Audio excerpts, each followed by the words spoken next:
करियाती मीराचा नाश उदय होऊन प्रकाश तोडी आशा पाश करी वास हृदयी पाहे गुंतलो निणता माझी असो तुम्हा चिंता तुका ठेवी माथा पायी आता राखावे चतुर तो शिरोमणी गुणलावण्याची खाणी मुकुट सकळा मणी धन्य तोची विठोबा संत शिरोमणी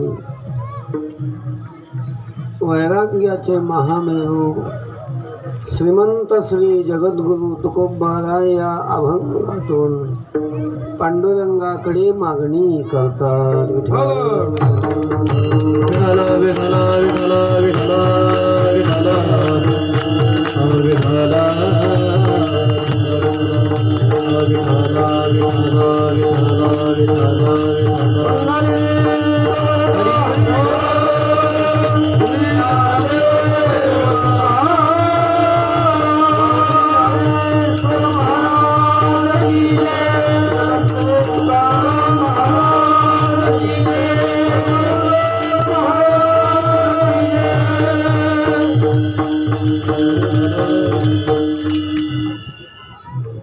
अभंगाच्या चिंतनाला आरंभ करण्यापूर्वी भगवान पंढरीनाथाच्या चरणी भक्त शिरोमणी पुंडलिकाच्या चरणी चंद्रभागा मातेच्या चरणी गुरुनाम गुरु रामकृष्ण भाऊ इडशीकर त्यांच्या चरणी पूजनीय वंदनीय त्यांचे श्रीगुरूंच्या चरणी उपस्थित असणारे सर्व संतवृंद समोर बसलेली मंडळी फार मोठी आहे. म्हणजे माझा जेव्हा जन्मही नाही झाला तेव्हापासून ही मंडळी सर्व परमार्थ करणारी मंडळी अधिकारी असतात. कविती कौतुक लाडे मज बोलविती कोडे मायबापे उत्तरे गोडे बोली बोबडे पुढे तुका त्याप्रमाणे उपस्थित असणारे सर्व भाविक सर्व माता भगिनी सर्वांचे चरणी नतमस्तक होतो आणि अभंगाच्या चिंतनाकडे. अभंग तुकोबारायांचा आहे. भूपाळी या प्रकरणातील अभंग आहे. वारकऱ्यांच्या जवळजवळ सर्वांच्या परिचयातलाच.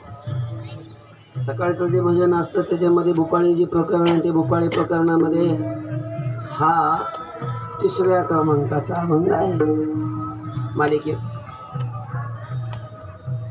आणि देवाकडे मागणी करणारा प्रार्थना करणारा अभंग आहे. विठ्ठल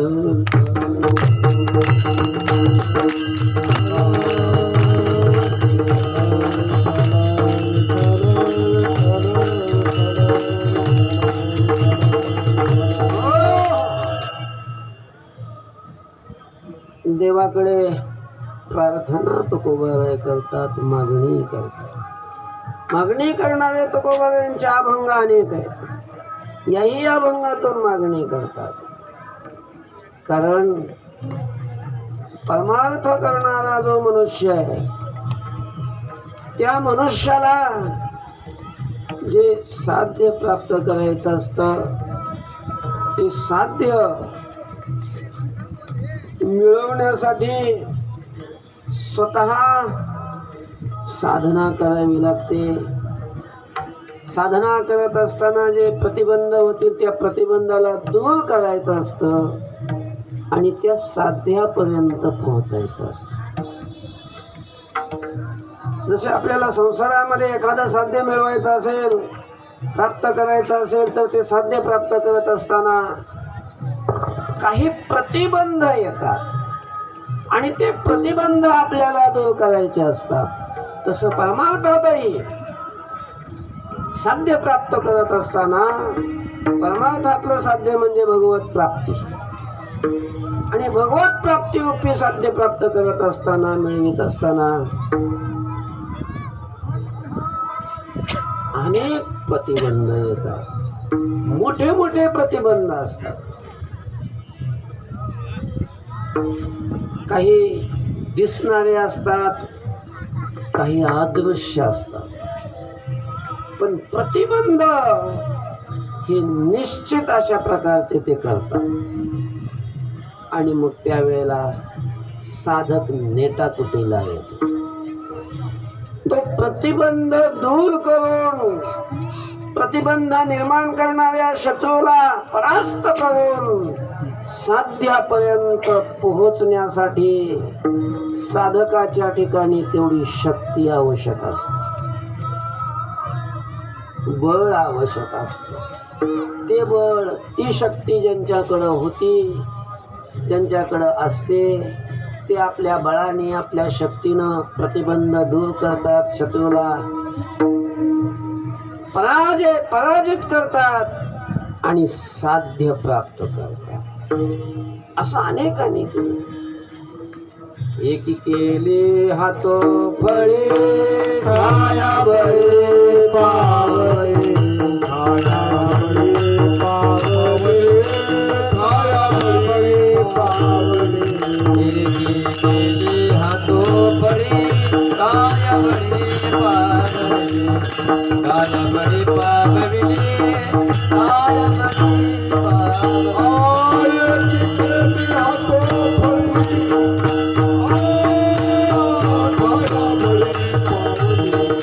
काया बळे पावळे.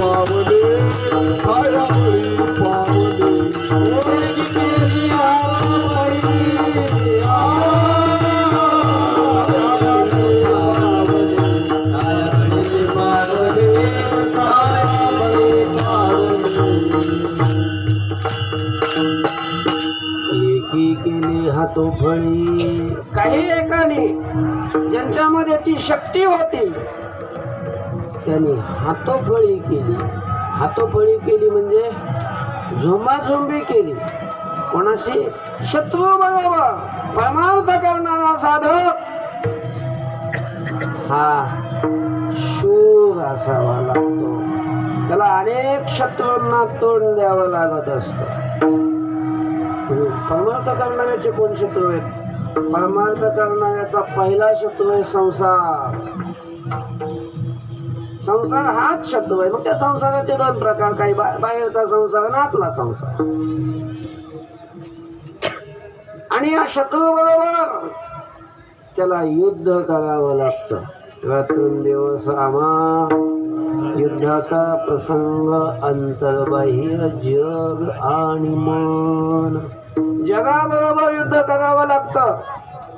आत असणारे जे मन, त्या मनाबरोबर युद्ध करावं लागतं. त्या मनाला विजयी करावं, मनाबरोबर युद्ध करून मनावर विजय मिळवावा लागतो. इंद्रियावर विजय मिळवावा लागतो.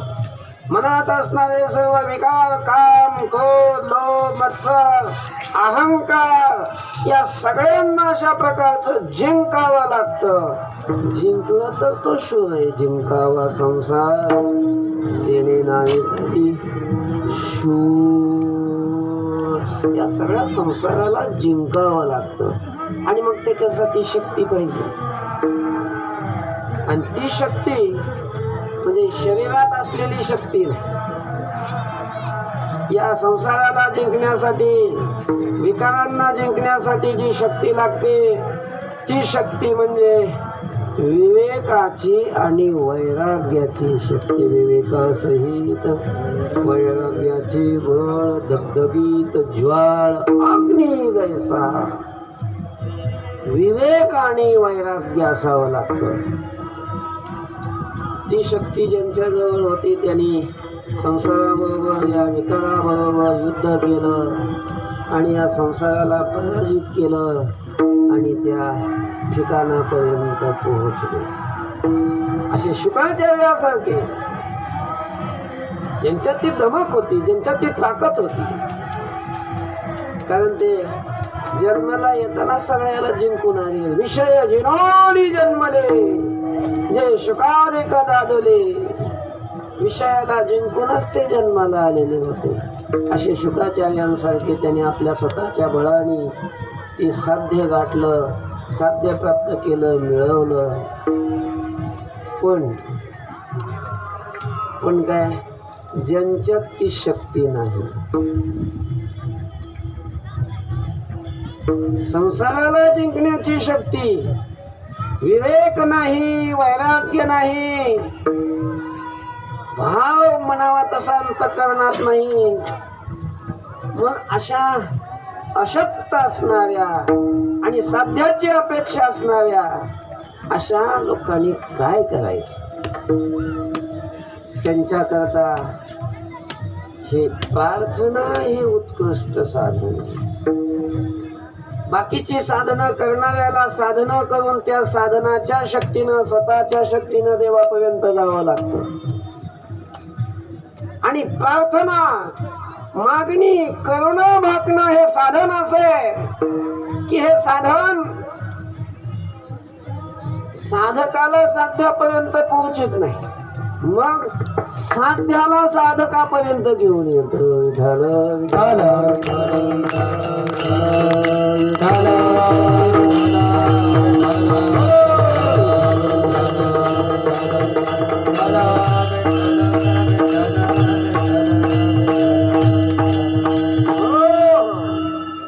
तुकोबारायण सांगतात, आम्ही जी मागणी करतोय, जी प्रार्थना करतोय त्याचं कारण आहे देवा पांडुरंगा, आमच्या ठिकाणी ही शक्ती नाही, आम्ही दुर्बळ आहोत, आम्ही अशक्त आहोत.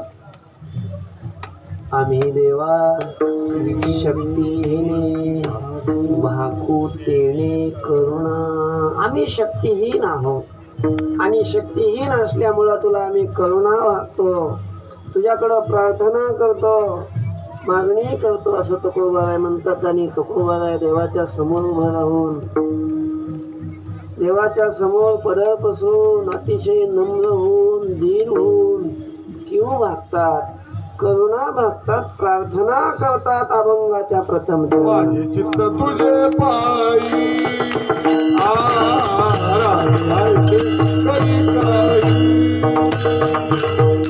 माझे चित्त तुझे पायी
चित्त तुझे पायी राहे ऐसे करी काही. तुकोबाराय देवाला प्रार्थना करत असताना, मागणी करत असताना, या अभंगामध्ये तशा अनेक मागणी, पण पहिली मागणी तुकोबारायने देवाकडे केलेली आहे की माझं चित्त देवा तुमच्या पायाजवळ राहील, असं काहीतरी करा. काय करायचं ते तुम्ही करा, पण माझं चित्त तुमच्या पायाजवळ राहिलं पाहिजे. माझे चित्त तुझे पायी राहे ऐसे करी काही. आणि अशाच स्वरूपाची मागणी, हीच मागणी तुकोबारायनी देवाकडं अनेक अभंगातून केलेली आहे. येथे माझी हारी वृत्ती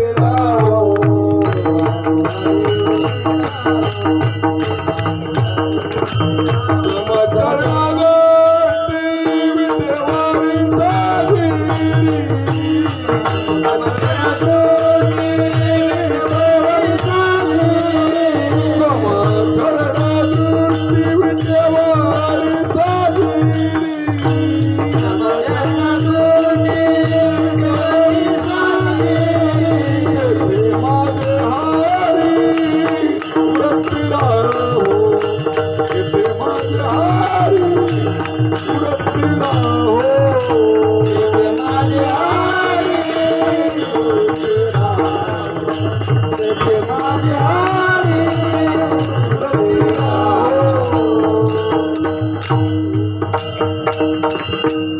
तेथे माझी हरी वृत्ती राहो. माझं चित्त तुझ्या पायाजवळ राहो असं म्हटलं काय, आणि माझी वृत्ती देवा तुझ्या चरणाच्या ठिकाणी राहावी म्हटली काय. अर्थ एकच आहे. कारण चित्त म्हणजे सुद्धा काय, एक वृत्तीच आहे. अंतःकरणाच्या ज्या वेगवेगळ्या वृत्त्या आहेत त्यांचीच ही नाव आहेत. मुख्य 4 वृत्त्या आहेत: चित्त, मन, अहंकार आणि बुद्धी. असे हे मुख्य प्रमुख 4 वृत्त्या आहेत. तशा अनेक बाकीच्या अनेक आहेत, पण मुख्य ह्या 4 वृत्त्या आहेत. चित्त म्हटलं वृत्त तुझ्या पायाजवळ राहू दे म्हटलं काय, आणि वृत्ती तुझ्या पायाजवळ राहू दे म्हटलं काही फरक पडत नाही. वृत्ती राखा पायापाशी, वस्ती धरून मानसी, वस्ती धरून मानसी, वस्ती धरून मानसी. वृत्ती राखा पायापाशी, वृत्ती धरून मानसी, वृत्ती धरून मानसी, वृत्ती धरून मानसी.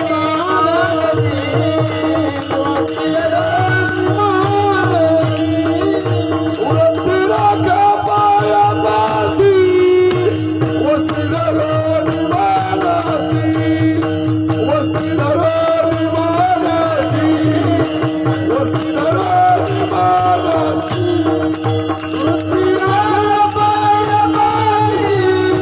वस्ती धरून मानसी, वस्ती धरून मानसी, वस्ती धरून मानसी. वृत्ती राखा पायापाशी. देवा माझी वृत्ती तुमच्या पायाजवळ अशा प्रकारची राखा. तुमच्या चरणाजवळ माझी वृत्ती स्थिर करा. आता प्रश्न असा आहे की तुकोबांना ही वृत्ती स्थिर करायची कशासाठी, का देवाच्या चरणाजवळ वृत्ती राहावी अशी तुकोबांची अपेक्षा आहे. कारण त्याचं असं आहे, जोपर्यंत वृत्ती चरणाजवळ देवाच्या स्थिर होत नाही तोपर्यंत आपल्या जीवनातलं दुःख जात नाही आणि आनंदाची प्राप्ती होत नाही. ज्याला आपलं दुःख जावं आणि आपलं जीवन आनंदमय व्हावं असं वाटत असेल त्यांनी काय करावं, देवाच्या चरणाजवळ वृत्ती स्थिर करावी. ज्यांनी देवाच्या चरणाजवळ वृत्ती स्थिर केली त्यांच्या जीवनात नुसता आनंद आहे. चरणी जगन्नाथा चित्त ठेवे, जगन्नाथा चित्त ठेवे, चरणी जगन्नाथा चित्त ठेवे. अवघे चित्रयोगी आनंदाचे आकार, योगी आनंदाचे आकार, योगी आनंदाचे आकार, योगी आनंदाचे आकार. योगी जगन्नाथ चित्त ठेले, जगन्नाथ चित्त ठेले, जगन्नाथ चित्त ठेले. जगन्नाथा चरणी चित्त ठेवे. नाथ महाराज आपल्या जीवनामध्ये जी आनंदाची प्राप्ती झाली ती किती मोठा आनंद प्राप्त झाला हे सांगत असताना नाथ महाराज सांगतात की अवघेची त्रैलोक्य आनंदाचे आता. तुला एवढा आनंदाने एवढा असा असला आनंद नाही. लग्न झाल्यावर होणारा आनंद, तो मुलं झाल्यावर होणारा आनंद, नोकरी लागल्यावर होणारा आनंद, किंवा अजून काही गाडी घेतल्यावर होणारा आनंद, हे जे संसारातले आनंद आहेत किंवा विषयापासून होणारे जे आनंद आहेत हे आनंद हे फार अल्प असतात. तसे तर ते नसल्यातच जमा असतात. सुख पाहता जमा पाडी, दुःख पवता एवढे. पण नाथ महाराजांना जो आनंद प्राप्त झाला, नाथ महाराज सांगतात की एवढा नाही, तो विषयानंद नाही, तो आनंद पूर्णानंद आहे.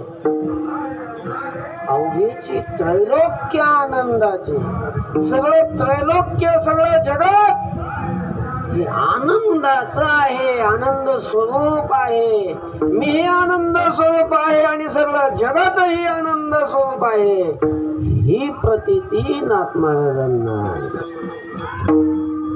अवघी आनंदाची सृष्टी झाली आणि मग असा सगळा आनंद आनंद कोंडला मागे पुढे आहे.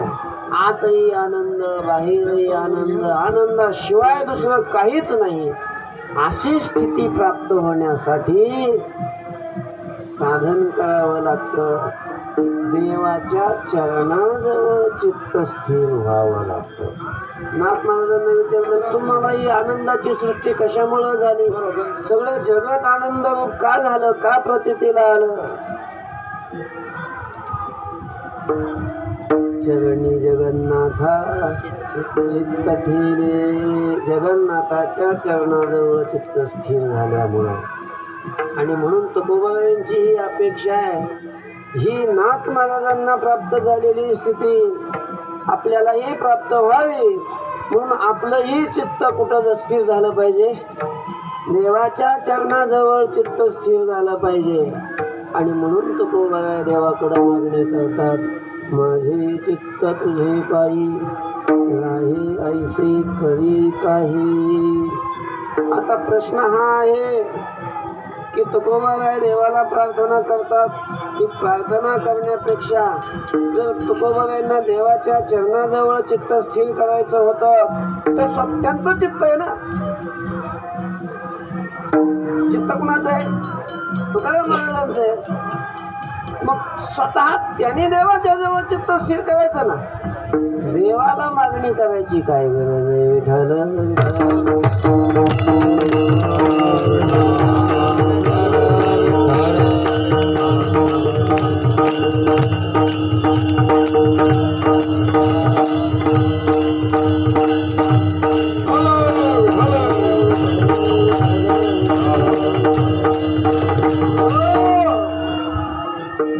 आपण जर देवाच्या जवळ चित्त स्थिर केलं तर मग आपल्या दुःखाचा नाश करायचं काम देवाचं आहे. तुकोबाराय सांगतात दुसऱ्याला सांगताना, घरी ऐशी धावा धावी चित्त लावी चरणापे, मग तो माझा माया बाप घेईल ताप हिरोनी. चित्त चरणाला लावायचं. आपण त्याच्या चित्त चरणाला लावलं की आपला सगळा ताप, आपलं सगळं दुःख तो हिरावून घेतो, म्हणजे नष्ट अशा प्रकारचं करतो. पण चित्त आपल्याला सांगताना चित्त चरणाला लावा म्हणून सांगतात आणि स्वतः लावायचं सोडून देवाकडे मागणी करतात. विठ्ठल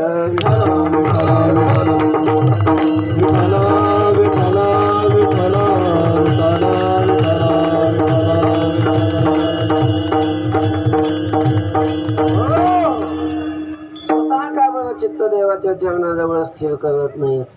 याचा अर्थ तुकाराम महाराज देवाच्या चरणाजवळ चित्त स्थिर करत नव्हते असं नाही. तुकोबाराय देवाच्या चरणाजवळ चित्त स्थिर करण्याचा अभ्यास करत होते, प्रयत्न करत होते, पण चित्त तिथं स्थिर होत नव्हतं. चित्त स्थिर होत नव्हतं. का बरं होत नव्हतं? कारण हे चित्त हे स्वभाव त्याचा चंचल बनलेला आहे, अतिशय चंचल आहे. चंचलम ही मन कृष्ण प्रमाथी बलवत दृढम. चंचल झालेलं आहे, म्हणजे एका जागेवर एका ठिकाणी कुठं ते स्थिर होतच नाही. चांगल्याने जर याला स्थिर करण्याचा अभ्यास केला, अभ्यास म्हणजे पाठ करायचं नाही, अभ्यास म्हणजे चित्ताला स्थिर करण्याची आवृत्ती करणं, त्याचा अभ्यास करणं. चित्ताला स्थिर करण्या पाठांतराचा अभ्यास वेगळा आणि चित्ताला स्थिर करण्याचा अभ्यास वेगळा. चित्ताला कसं स्थिर करावं, त्याच्याकरता काय अभ्यास करावा, त्याच्यासाठी योगशास्त्र शिकावं लागतं. मग कळतं हे चित्त कसं स्थिर करायचं ते. अनेक उपाय हे चित्ताला स्थिर करण्याचे. आता आपल्याला तेवढा वेळही नाही सांगायला, अभंगही सांगायचं राहून जाईल मग. पण ते चित्ताला स्थिर करण्याचे उपाय आपल्याकडून होत नाही. केले तो गोबाने बघितला प्रयत्न करून, पण काही मिळ बसा ना. चांगल्याला नाही मिळ बसत चित्त स्थिर करायचं. चांगल्याला अर्जुनासारख्याला, अर्जुन काही सामान्य नाही. अर्जुन म्हणजे आपल्या बघण्यातला नाही.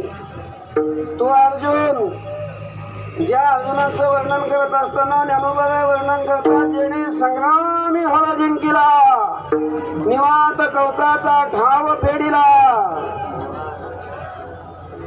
वाडा तुवा केला गंधर्वासी.